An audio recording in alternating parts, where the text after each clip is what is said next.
개인 파산 절차 진행 전에 이제 무심코 한 행동 때문에 면책이 안 될 수가 있다는 거 꼭 기억을 하시고요.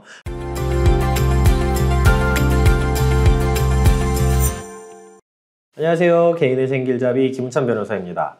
오늘은 개인 파산 절차에 대해서 좀 설명을 드려볼까 하고요. 개인 파산 신청 전에 절대 해서는 안 되는 행동에 대해서 말씀을 드려볼까 해요. 개인 회생과 달리 개인 파산 같은 경우는 좀 엄격하게 봐요. 면책 불허가 사유가 정확하게 법정되어 있고 그렇기 때문에 그 규정된 내용들을 내가 위반을 하게 되면은 개인 회생과 다르게 면책 불허가 결정이 잘 나옵니다. 그래서 오늘 영상 꼭 참고하셔서 내가 개인 파산 좀 염두에 두고 계시다라고 한다면은 이런 내용들 내가 어떤 행동을 하면 안 되는지, 그리고 그런 행동했다면은 이제 어떻게 대응해야 되는지에 대해서 한번 이야기 나눠보도록 하겠습니다. 첫 번째로는요, 개인 파산 절차에서는 내 재산을 숨기는 걸 굉장히 싫어해요. 왜 그러냐면 기본적으로 파산 절차는 내 재산을 그냥 다 이제 환가해가지고서는 변제를 하는 거기 때문에 내 재산이 줄어든다는 거는 그만큼 변제할 수 있는 재원이 줄어든다는 걸 의미하거든요. 그래서 내 명의 재산을 타인에게 돌려놓는 거가 있으면은 요거는 굉장히 치명적이에요. 그런데 이제 대표적으로 실수를 많이 하시는 게 이제 보험 계약자 명의를 변경하시거나 이제 임차인 명의 변경하시는 경우가 있어요. 그러니까 내가 이제 개인 파산을 하게 되면은 보험도 강제로 해지당하고, 그다음 지금 내가 사는 집에서도 쫓겨날 것 같으니까 보험 계약자 명의를 변경하거나 아니면 임차인 명의를 변경을 하는 거예요. 그런데 이게 문제가 뭐냐면은 보험 계약자 명의를 변경하는 거는 보험 해약 환급금을 다른 사람한테 주도록 하는 것이거든요. 그러니까 내가 가진 재산, 해약 환급금을 다른 사람한테 준 거예요. 임차인 또한 마찬가지죠. 임차인 명의를 변경하게 되면 임차 보증금이 누구한테 가는 거예요? 제3자한테 가게 되는 거잖아요. 그렇기 때문에 보험 계약자 명의 변경, 임차인 변경 등을 절대 하시면은 안 되고요. 파산 절차 진행한다라고 해서 꼭 강제로 보험 계약 해지하거나 하는 것도 아니기 때문에 이 부분들은 꼭 유념을 하시는 게 좋겠습니다. 그래서 내 의도랑 상관없이 재산 은닉 행위로 강조돼가지고 면책 불허가 결정을 받을 수가 있습니다. 그래서 이 점 꼭꼭 유념하시고, 내가 개인 파산 절차를 진행한다면 오히려 내가 가진 재산들은 잘 보관을 하고 있는 것이 더욱 중요하다라는 점을 아시면 될 것 같아요. 두 번째는 신규 대출을 받는데 굉장히 주의를 하셔야 됩니다. 그러니까 내가 파산 이제 신청하기 직전에 신규 대출 서비스 받거나 이제 현금 서비스, 그다음에 이제 뭐 카드론도 마찬가지고요. 이런 대출을 받게 되면은 금융기관 입장에서는 어떻게 생각하냐면 이 사람은 변제할 의사나 능력도 없었는데 대출을 받아서 파산 절차를 진행해 버렸네. 이거는 처음부터 나한테 갚을 생각도 없이 대출 받은 거야. 이건 사기야. 이렇게 생각을 하거든요. 그러면은 이제 형사 고소가 들어올 위험이 있어요. 그래서 형사 고소가 들어오게 되면은 면책을 받더라도 요게 사기이기 때문에, 사기로 형성된 채무 채권이기 때문에 이건 면책 효력이 미치지가 않아요. 그러니까 결국 변제를 해야 되는 거예요.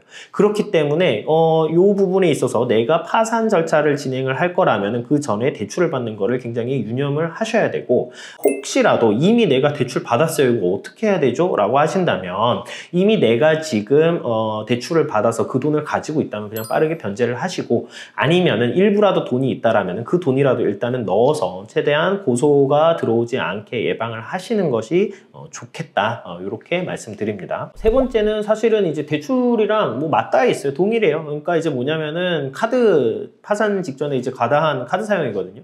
그러니까 이제 내가 이제 카드 발급받아가지고 파산 곧 진행하는 거니까 그래도 좀 쓰자.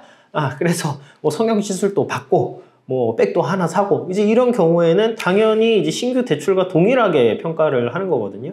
그러면 이 또한 결국에는 사기로 고소를 당할 우려가 굉장히 높겠죠. 만약에 내가 이제 뭐 사실은 카드를 통해서 그냥 최소한의 생계비 정도로 사용을 했습니다. 이런 거는 어느 정도 좀 선처를 받거나 뭐 좀 문제가 안 될 수 있겠지만은, 그를 넘어서는 어떤 소비를 하는 것은 굉장히 위험하고 개인 파산 절차에도 좋지 않은 영향을 미친다라는 점을 아시면 될 것 같아요. 지금 개인 파산 절차 진행하기 전에 이런 내용들 조심해야 됩니다 라고 말씀드렸는데 나 이미 썼어요. 뭐 이런 경우 있을 수 있잖아요. 이제 변호사님, 안타깝게도 제가 이미 대출도 받았고요, 카드도 많이 썼어요. 어떻게 해야 될까요? 이런 경우에는 사실은 이제 선제적으로 저희가 먼저 신청 단계에서 진술서 작성을 하시면서 내가 이러이러한 지금 소비나 대출 채무나 혹은 재산 처분이 있는데 이게 어떠한 연유에서 이렇게 이루어진 겁니다를 소상하게 설명을 하고요. 이런 어떤 소비나 어떤 대출이나 이런 내역들이 내가 생활을 하는 데 있어서 그냥 꼭 필요한 용도로 그냥 사용한 것이고 그런 게 소명이 된다면은 사실은 크게 문제가 되지 않고 넘어갈 수도 있어요.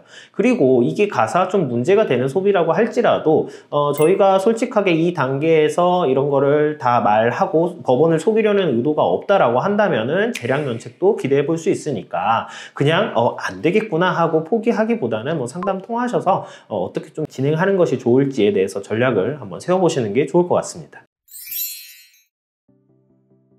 개인 파산 절차 진행 전에 이제 무심코 한 행동 때문에 면책이 안 될 수가 있다는 거 꼭 기억을 하시고요. 그 다음에 개인 파산을 고려를 하신다고 한다면은 이제 이런 내용이 있다는 점을 꼭 말씀을 주셔야 돼요. 그래서 이런 말씀을 안 주셨다가 이제 뭐 싹 진행하다가 이제 나오게 되면은 사실은 변호사 입장에서도 처음부터 전략을 잘 세워서 들어갔어야 되는데 이거를 임기응변으로 대응을 해야 되기 때문에 좀 어려운 점이 많거든요.